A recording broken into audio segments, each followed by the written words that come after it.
नमस्कार मित्रों, आप सभी राष्ट्रवादी भाइयों का हमारे इस चैनल सापेक्ष पे स्वागत है। सबको राम राम, जय श्री राम। आज मैं बात करने जा रहा हूँ शरद पवार और उनके भतीजे अजित पवार के रार पे। आज चुनाव आयोग ने एक महत्वपूर्ण फैसला दिया है। एक बार फिर से बिल्कुल सेम फैसला जो उसने शिवसेना के टूटने पे दिया था, बिल्कुल वही फैसला उसने आज ये अजित पवार और शरद पवार जी के पार्टी के टूटने पर, एनसीपी के टूटने पर दिया है। उसने सारी की सारी पार्टी को अजित पवार के हवाले कर दिया, ओरिजिनल पार्टी, और सिंबल भी अजित पवार के हवाले, और शरद पवार जी को नया सिंबल सोचने के लिए, नई पार्टी का नाम सोचने के लिए कहा है। ये एक बहुत सामान्य प्रक्रिया है, कोई बहुत बड़ी प्रक्रिया नहीं। वैसे इसकी सुनवाई होती है, महीनों जाते हैं सुनवाई में, कोर्ट की तरह सुनवाई होती है, दलीलें होती हैं, लेकिन रिजल्ट सबका सेम होता है, क्योंकि नियम के हिसाब से 2/3 बहुमत से 2/3 से ज़्यादा विधायक और सांसद जाने के बाद कोई कुछ नहीं कर सकता। आप पूरी पार्टी, चुनाव आयोग यही कहेगी कि यही असली पार्टी है और आप अपने लिए नाम। वैसा ही सेम उद्धव ठाकरे की पार्टी टूटी और अपना चुनाव आयोग ने फैसला सुनाया था। लेकिन सवाल ये है कि इस मामले में नया क्या है? नया है ये, नया जो है उसे जानने के लिए आपको जब महाराष्ट्र का इलेक्शन हुआ था, विधानसभा का चुनाव हुआ था, उस समय जानना पड़ेगा। उस समय भाजपा और शिवसेना ने एक साथ चुनाव लड़ा था और दोनों को प्रचंड बहुमत भी मिला था। सबको लग रहा था कि बीजेपी और शिवसेना मिलकर सरकार बनाएगी, लेकिन अचानक शिवसेना ने पलटा खाया और मुख्यमंत्री की कुर्सी से कम पे वो रिजेक्ट हो गई। नहीं चाहिए उसे मुख्यमंत्री कुर्सी चाहिए, इस पे वो रिजेक्ट हो गई और इस तरह भाजपा और शिवसेना का गठबंधन टूट गया था। लेकिन टूटने के बाद तुरंत सरकार नहीं बनी थी, भाजपा की सरकार बनी थी। और ये वही अजित पवार हैं जिन्होंने उस समय पार्टी को तोड़कर और भाजपा का साथ दिया, भाजपा को समर्थन दिया और उस 3 या 4 दिन की सरकार में वो डिप्टी सीएम बने थे। देवेंद्र फडणवीस सीएम बने और ये डिप्टी सीएम बने। लेकिन उस समय ऐसा क्या हुआ था जो इस बार हुआ?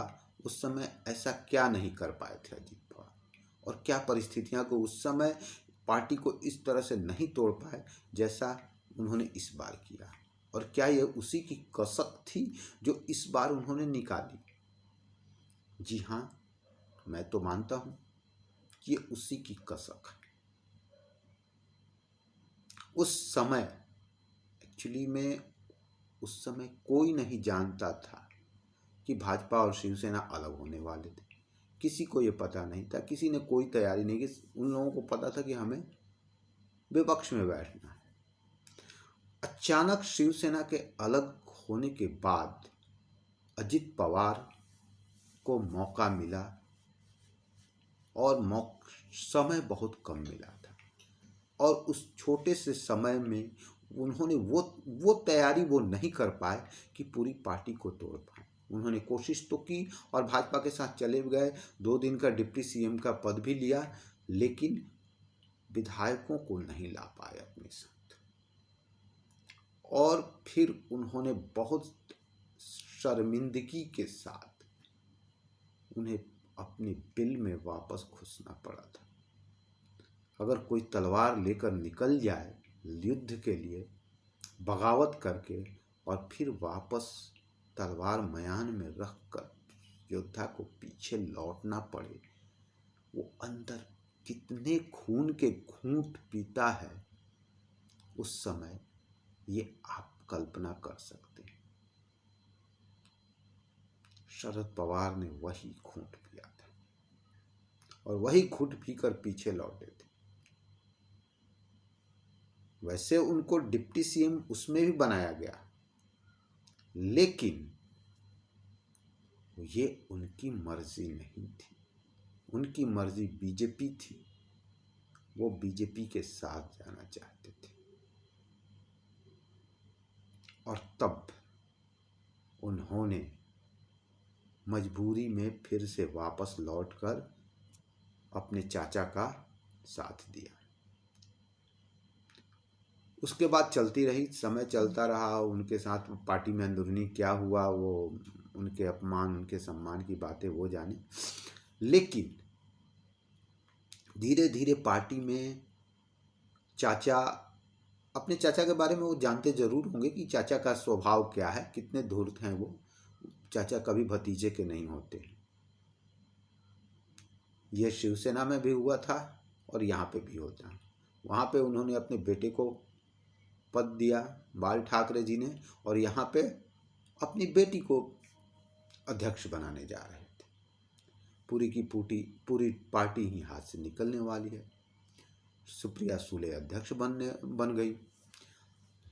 शरद पवार दूसरे नंबर के नेता, सारा पार्टी देखना उन्हीं के जिम्मे, सारी पार्टी पे पकड़ उनकी, और मिला हाथ खाली।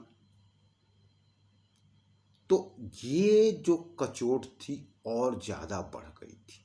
वो खून का घूंट तो था ही, उसका प्रभाव था।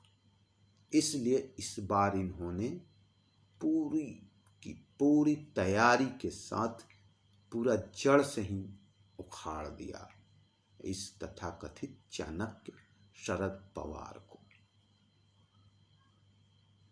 बोला एक बार तो मैं वापस लौट गया हूँ, लेकिन इस बार मैं ऐसा उखाड़ूंगा कि तुम जड़ नहीं जमा पाओ। बिना किसी डाल के, किसी ना किसी पत्ते के, बिना किसी जड़ के रह गए शरद पवार तथा कथित चाणक्य, कुछ नहीं कर पाए। आज चुनाव आयोग ने उनसे उनकी असली पार्टी का जो वो ये कर रहे थे, दावा कर रहे थे, वो भी खत्म कर दिया। असली पार्टी अजीत पवार के पास रही, सिंबल भी अजीत पवार को दे दिया, जैसा कि होता है। इसमें कोई बड़ा नया नहीं। लेकिन ऐसा होता क्यों है? वही है, एक तरह से इसकी जड़ में परिवारवाद भी है। जब कोई आदमी, जब कोई मुखिया अपने घर में भी जब परिवारवाद होता है ना, जब आदमी सिकुड़ना छोटा होता है ना, तो वो परिवार तक नहीं, परिवार में भी सिकुड़ कर अपने बच्चे अपने तक आ जाता है। वैसे शरद पवार भी उनके परिवार के ही थे, राज ठाकरे भी ठाकरे परिवार के ही थे। लेकिन जब आदमी छोटा होता जाता है, सिकुड़ता जाता है, तो उसका परिवार भी केवल बाप, माँ और बेटा हो जाते हैं। चाचा भतीजे भी परिवार नहीं रहते हैं वक्त रहने पर। यही जो सेल्फिशनेस है, यही जो स्वार्थ है ना, इसको परिवारवाद कहते हैं।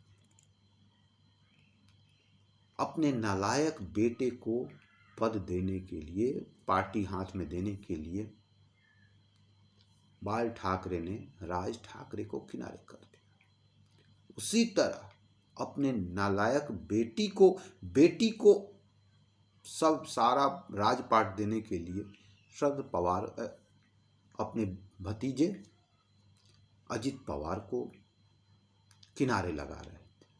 तो यही होगा। शिवसेना भी गई उधर, इधर ये भी गए आपने। तो लोग कहते हैं कि दुविधा में दोनों गए, माया मिली न राम।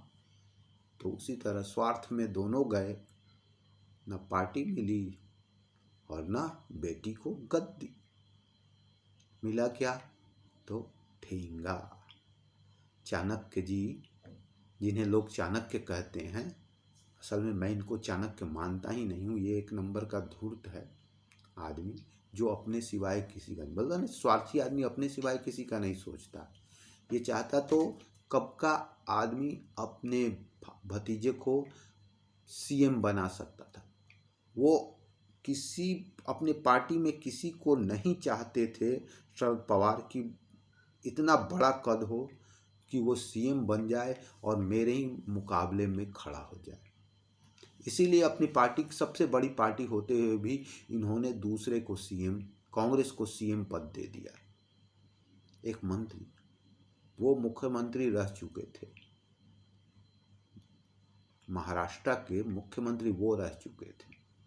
अगर कोई दूसरा अजीत पवार या कोई भी और मुख्यमंत्री बनता तो उनके लेवल में आ जाता, उसकी और इनकी बराबरी हो जाती पद के रूप में, और तब जाके ईगो क्लैश होता, पार्टी में दो गुट होते। लेकिन वो आदमी ऐसा धूर्त है कि वो अपने भतीजे को सीएम बना सकता था, अपने पार्टी के अन्य नेता को सीएम बना सकता था, क्योंकि उसकी पार्टी सबसे बड़ी थी। लेकिन उसने सीएम पद लेना नहीं, डिप्टी सीएम पद लेना स्वीकार किया, क्योंकि डिप्टी सीएम सीएम से छोटा होता है और वो अपने पार्टी के सारे नेताओं को खुद से छोटा रखना चाहता था। तो जो अपने लोगों का भला नहीं चाहेगा, उसकी पार्टी का यही हश्र होगा। तो आज के वीडियो में इतना ही। आप बताइए मेरी एनालिसिस कैसा लगा आप लोगों को।